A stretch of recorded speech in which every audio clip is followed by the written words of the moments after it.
These are the same strategy, same code, same market, same 3 years of data. The first number is what my backtest reported. The second is what the strategy actually did on data it had never seen. Same everything, one number is 4 times the other.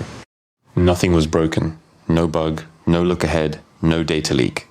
This gap appears in almost every backtest, including yours, and there is a specific test that measures it. It is called walk-forward analysis.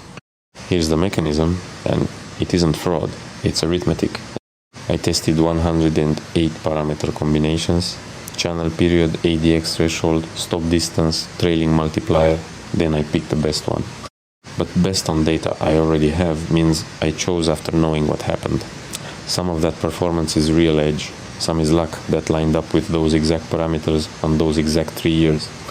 You cannot tell them apart by looking at the result. Both look like a good number. The more combinations you test, the more of the winner is luck. Test enough parameters against random noise and one will look brilliant. That is not bad practice, it is arithmetic. The standard answer is a train. Test, split, fit on the first 70%, check on the last 30%. Better, but not enough, for 2 reasons. 1. It's a single boundary. You get one number from one arbitrary cut point, move the cut and the answer moves. 2. And this is the one people do not admit. You pick. I ran my split, saw 10 candidates, looked at their test scores and picked using that information. At that moment, the test set stopped being out of sample. I contaminated it, and most people watching have done the same. Walk forward fixes both. Instead of one split, the window walks. Take 2,500 bars, optimize on them, apply the winner to the next 1,500 bars, which the optimizer has never seen, record the result, slide forward, repeat. 6 windows, 6 honest slice of future. Glue them together and every trade came from parameters chosen without knowledge of that period. My run.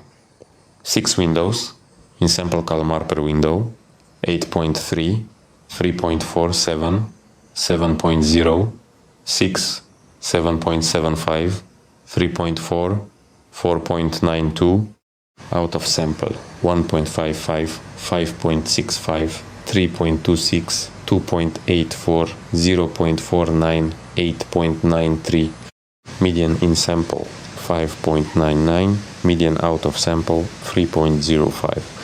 The ratio is 0.51, that's walk-forward efficiency. Forward performance is about half of what the optimizer promised. Above 0.5, the procedure transfers.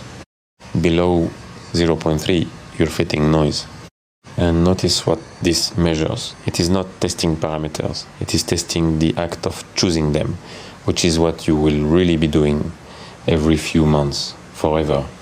There is a free diagnostic in the same run, and it caught something I would have shipped. Look at which parameters each window picked.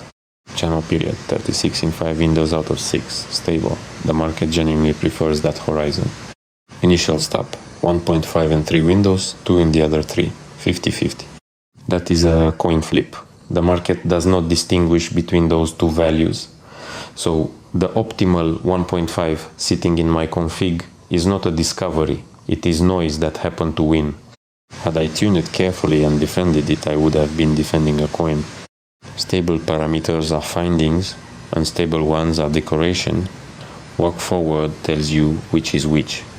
The whole thing is about 80 lines, 3 parameters, training window, test window, and how far you slide. 4 rules. Never touch the test window until parameters are locked. Report the glued curve, not your best fold. Cherry-picking folds recreates the problem you are solving. Set a minimum trades per fold. I used 8. And size for the walk-forward number, not the backtest number.